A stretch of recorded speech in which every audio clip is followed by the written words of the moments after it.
Hey guys, how's it going? Now it's safe to say that the POCO X3 is one of the most talked about products in recent times, which is quite fair because the device is actually that good. However, a lot of you guys have been asking me how does the device perform and especially how does the camera perform. I decided to put it up against another of the most overhyped, well not overhyped but one of the most talked about devices right now, which is the OnePlus Nord. Well, this is Varun from Guiding Tech and you're watching my in-depth camera comparison of the POCO X3 with the OnePlus Nord. Let's get started.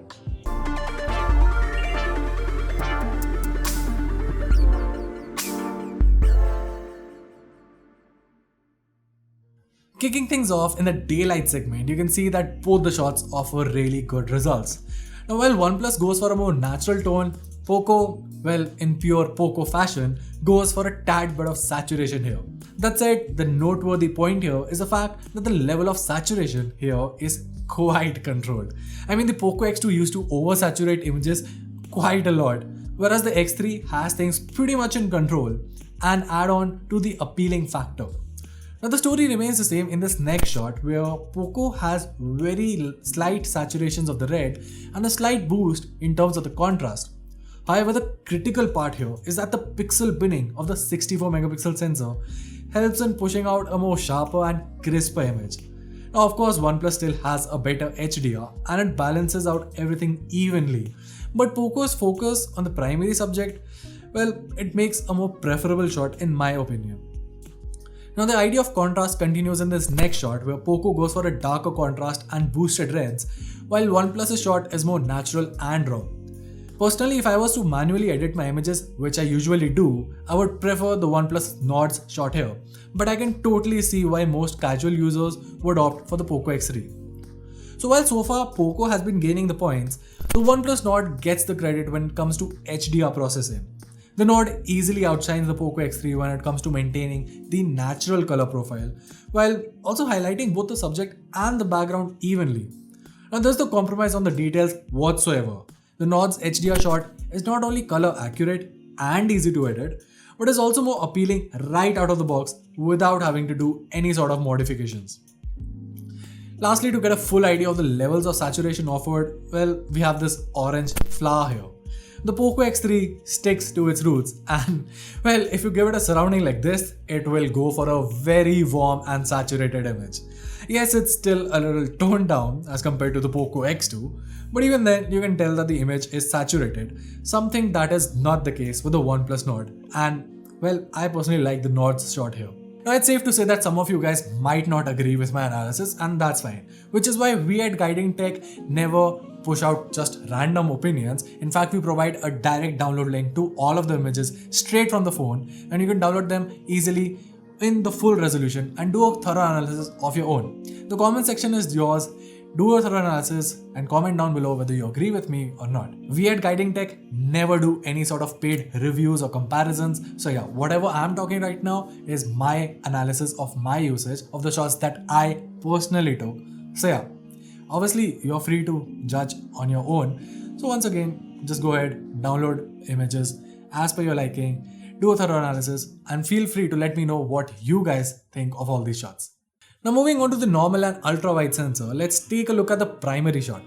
The story remains the same what we've seen so far, that POCO goes for a warmer and saturated tone while the Nord goes for a more neutral color tone. Switch to the ultra wide sensor and the story is pretty much the same in terms of the color profile, and that is easily highlighted by the way, well, both the phones treat the skies. The sky gets a warmer tint while the colors are neutral on the OnePlus Nord. That said, I think I would personally pick the POCO X3 as the winner here, and the reason for that is purely just the detailing. If you zoom into the bushes, you'll notice that POCO's over-sharpening is much more refined while OnePlus is still struggling a bit. Now moving on to human subjects, the story gets even better. Well, that is if you're a POCO user. First off, OnePlus's portrait shots are a little zoomed in. But apart from that, OnePlus Nord struggles from the same issue that every OnePlus device struggles with. The moment you have a face as your subject, there's a very weird reddish tint on the images. Now this is easily highlighted by the color of my t-shirt, which is, well, actually black, but the Nord renders it as a dark faded purple. The POCO X3 shot on the other hand is sharp, crisp and very likable. In fact, I might just use this as my new DP. I really like this shot. Now with the portrait mode turned on, the color profile on both the shots is the same.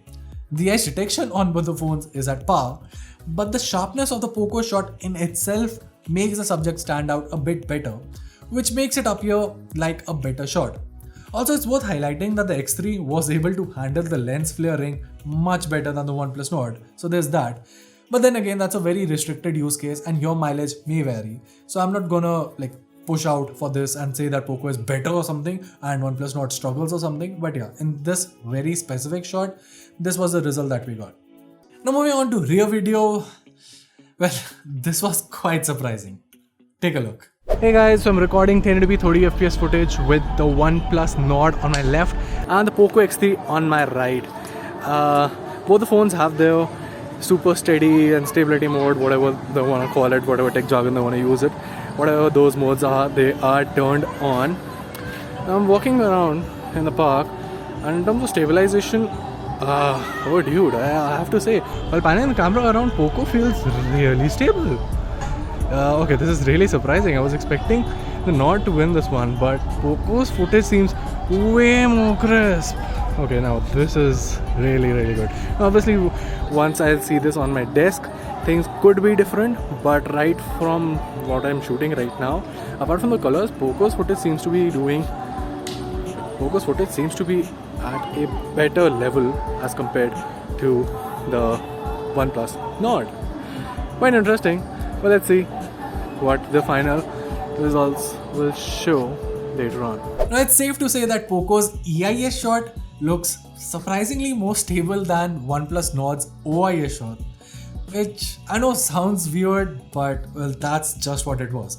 In fact, to me, it personally looks like someone took OnePlus's shot, applied a warp stabilizer on it using Final Cut Pro or Premiere Pro, something like that, and then the output is what you get with the POCO X3. But what impresses me is the fact that, well, the result that you got on the POCO X3 is something that you would see in real time while recording the video. Now, of course, it is, well, when you're recording something like that, it gives off a very fake kind of a feel because you know that the camera movement is, well, it's software implemented and you can see the fakeness. Whenever I'm panning the camera around, you'll notice that there are some jerks, well, which are natural on the OnePlus's shot, but look unnatural and fake on the POCO X3. So, I mean, that is something that I leave to the normal user's perception. For the average Joe, I think a lot of users will prefer the overall result that the POCO X3 offers, and it makes sense because not a lot of you guys are going to spend a lot of time tuning the videos, and if you're getting a result like that right out of the box, sure, just go for it. Now moving on to the selfie camera, well, remember that reddish tint I spoke of? Well, this time it's the POCO X3 that suffers from it. The tint is easily visible on my face, my t-shirt, even my hair. In terms of sharpness, both are pretty crisp, though I feel POCO's shot has a tad bit of extra over sharpening, but that's not a big concern. Switch to the portrait mode and the edge detection is once again at par. See, both the phones have a fake smoothing effect around the edges, and that really eliminates the illusion of it being a natural portrait, and you can easily see that this is a software process image, so there's that. Now moving on to selfie videos, both the phones perform very well and, well, once again take a look for yourself. Alright, now I'm recording 1080p 30fps footage from both OnePlus Nord, which is on my left, and the POCO X3, which is on my right. This is selfie footage at 1080p 30fps, and right off the bat I feel OnePlus is doing a better job right here because the camera is a little off-centered, so it's gonna be a little tough to basically place them both together at an angle. In the background you can see Shubro trying to record another, taking some more camera samples from another video. But anyway, let's just move on to this video and talk about this one. Selfie footage seems fine in terms of HDR processing. Also, if you look at the trees behind me, I think the top leaves are better illuminated, at least they're focused and not blown. Like, see, in the POCO the shot is still visible, while in the OnePlus's shot the leaves are getting blown away, and I think that's the story that carries forward. The HDR processing on the OnePlus Nord is not that good. OnePlus is focusing primarily on my face, while POCO is focusing on both the subject, me as well as the background. But I'm just going to tap on my face to see if it makes any difference. Tapping on the OnePlus Nord now, tapping on the POCO X3 now. and seemingly zero effect. Like, overall, I feel the POCO is doing a much better job once again. Interesting. But obviously, I'll see it on my desk again to see which camera performs better. Next up, we have low light shots. Now in the normal mode, both the phones perform equally well, though the X3 has a lot of noise here, while the Nord shot is much more refined. Turn on the night mode and OnePlus's Nightscape is doing a far better job than POCO. Now in this next shot, you'll notice that OnePlus allows for more light to seep in, even in the normal mode. If you especially notice the tree leaves, turn on the night mode and the shot is just so well refined and crisp. If you zoom into those leaves, you'll see POCO's shot is very blurry, while OnePlus has a very crisp and neat shot. Lastly, we have low light selfies, and in the normal mode, the POCO X3 looks ever so slightly brighter, but it also has a good amount of noise there. Now the X3 has a night mode as well for selfies, which, well, to be very honest, does not do a lot. The Nord on the other hand has a selfie flash, which of course produces great results, but once again it's not ideal for someone like me who wears glasses. So, which phone is better? Well, it's safe to say that the POCO X3 easily outshines the OnePlus Nord in most of the use cases. The OnePlus Nord has the HDR in daylight shots and the overall low light photography in its favor, but for everything else, it's the POCO X3 that would appeal to a lot of users. OnePlus is still relying on that natural tone, which someone like I would prefer. Like, I prefer that, my editor would prefer something like that because we like to edit our photos. But for someone who just wants like social media ready or even just photos that you can easily share everywhere and just appeal to you, having that little bit of saturation without being oversaturated or over sharpened or being exorbitantly raisin and looking very processed, the POCO X3 does offer those kind of results that would appeal to a wide majority. I think it's what the company was trying to achieve with the POCO X2, but they have actually achieved it with the POCO X3 because the results here are that well refined. And when you put that price tag next to the POCO X3, things just make the OnePlus Nord look very overpriced. I mean, I know it sounds weird, but it is what it is. I mean, like I said, you can obviously go ahead and download all the images and all the videos in the full res and see for yourself. And I'm not kidding when I say this. The POCO X3's camera is, well, it at least performs better and is more appealing as compared to the OnePlus Nord. Now, I'm not saying that the POCO X3 is a better phone than the OnePlus Nord. For that, obviously, you'll have to wait for my full in-depth, long-term review of the POCO X3. But what I'm saying is that for most users, the POCO X3's camera is, well, better than the OnePlus Nord. And well, that was it. If you like this video, make sure to let us know by giving us a thumbs up and subscribing to our channel for more awesome tech content. Also, if you'd like to see more comparisons of the POCO X3 with any other device, like maybe the M51, the Realme 7 Pro, or even the POCO X2, if you are interested, just let me know in the comments below and I'll try my best to deliver it on time. Till then, this is Varun from Guiding Tech, and I'll see you in the next one.